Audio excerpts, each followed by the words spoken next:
In today's video, we are making and decorating a two-tier red velvet cake with infused clarified ghee butter and cream cheese frosting with a splash.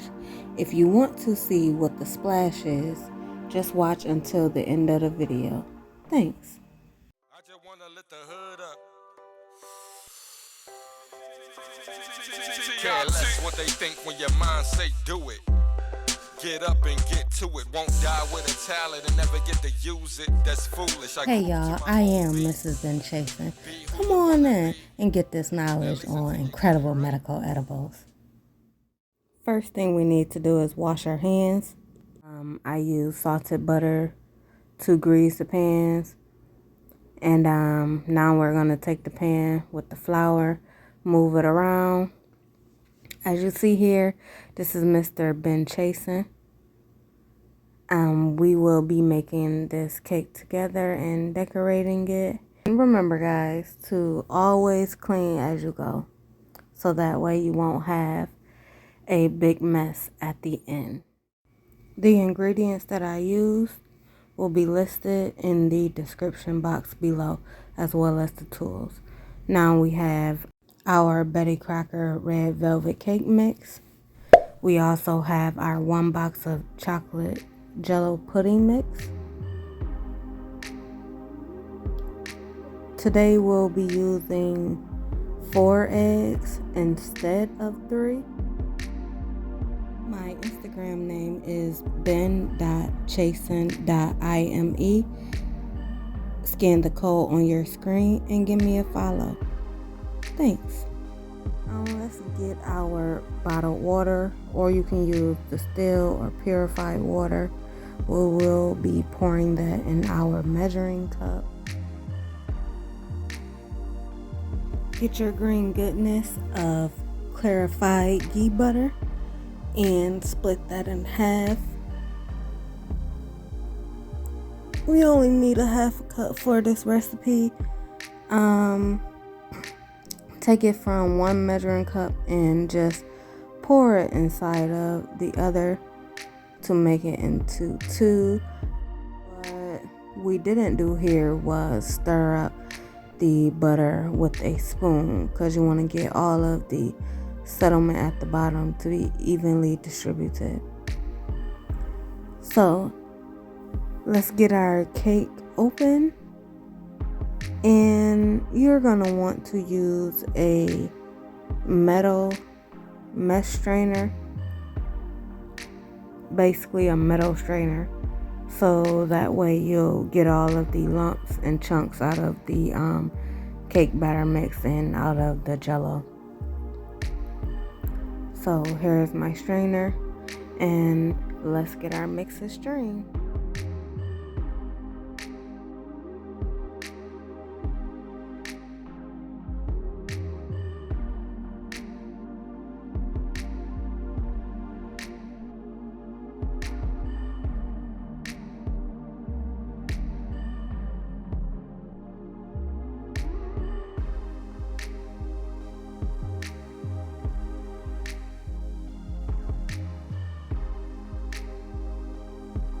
Here's the clumps that I was talking about.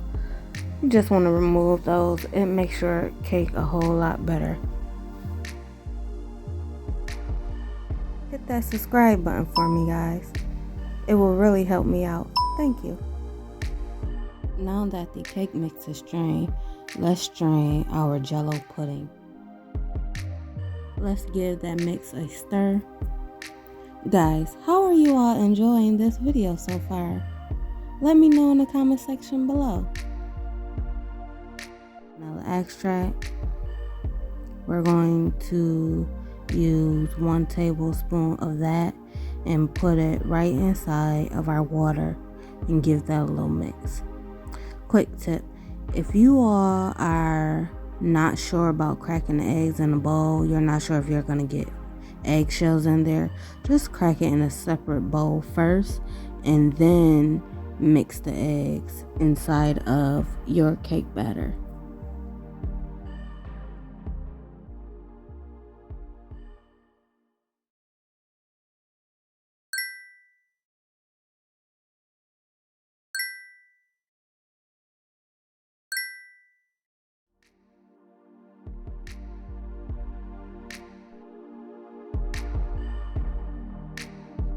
Pour 1/2 of your clarified ghee butter into the mix and save the other half for later. Remember, clean as you go. Get your vanilla water and mix half of that in. Let's give it a stir. If you have a hand mixer or a stand-alone mixer, you can use that as well. It will make the process go quicker and it will be easier. Make sure to scrape down your sides as you are mixing.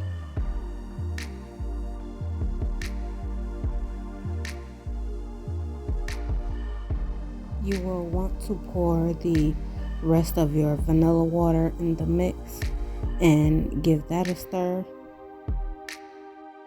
And start off with the lowest setting first, or else your mixture, the liquid in your mixture, will splash all over.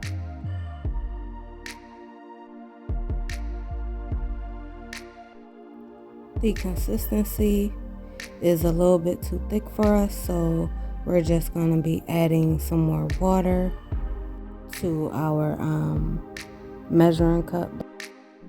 Now that's the consistency that we were looking for.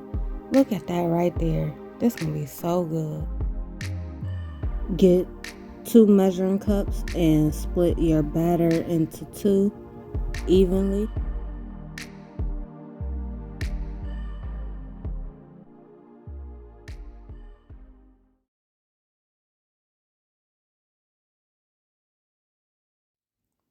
Now take 1/2 of your batter and pour it inside of 1 cake pan.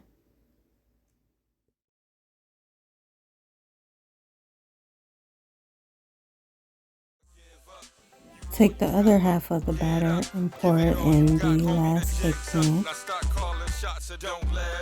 Take 1 cake pan and gently move it from side to side to make an even layer. And then do the same with the other cake pan. And now we're good. Once you're done, we will be putting it in our oven at 325 for 45 minutes. And each oven varies, so make sure you put your oven on the correct temperature. It might vary from about 10 to 15 degrees up or down. Take 1 can of your frosting and put it in the bowl. And now we will be doing our other can of frosting. Now, like I said, I will be using a hand mixer and I will be using it on the lowest setting first.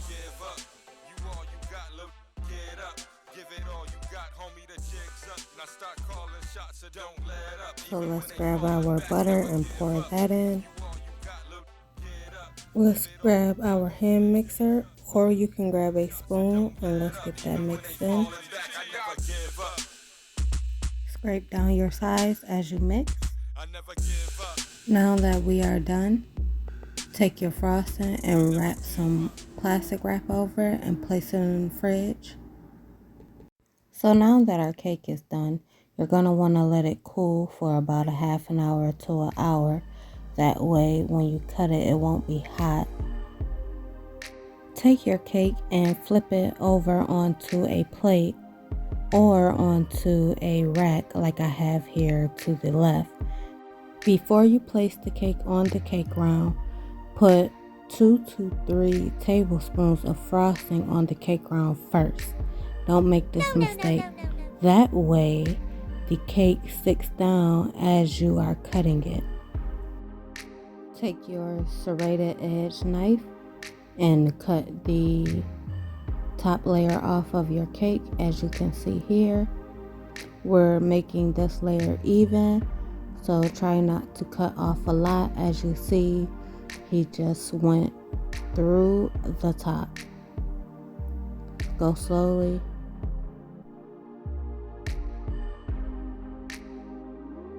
We will be saving this top layer for later.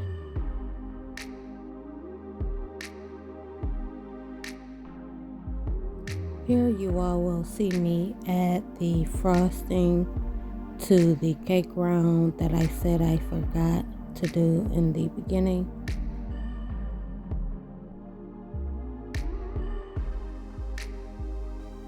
Grab your second tier and take it out of your cake round. Place it on a flat surface and cut the top off that as well.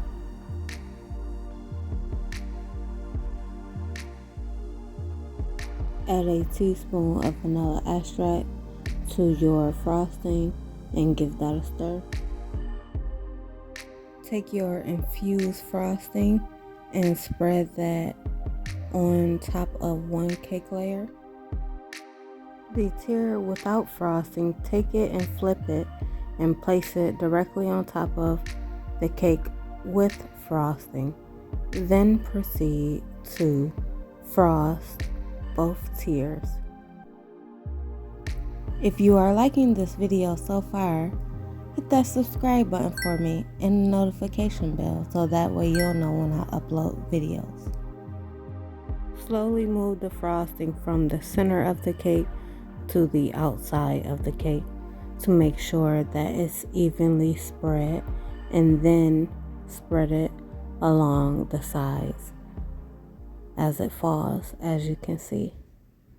Do this part slowly as well. I am taking my small cake spatula and I am smoothing the frosting along the top very slowly, just so I can create a smooth surface.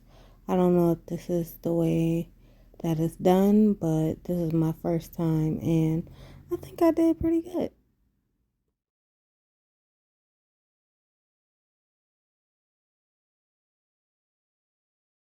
I needed a little help, y'all, so Mr. Ben Chasin came and saved the day. Let's get this last side decorated so that way we can put it in the refrigerator so that way the frosting can harden, and then we can start decorating and making this baby look even prettier. So now that your sides are done, you will see me take a butter knife and I will flip that over and use the flat side of it just to clean around the edges around the bottom of the cake.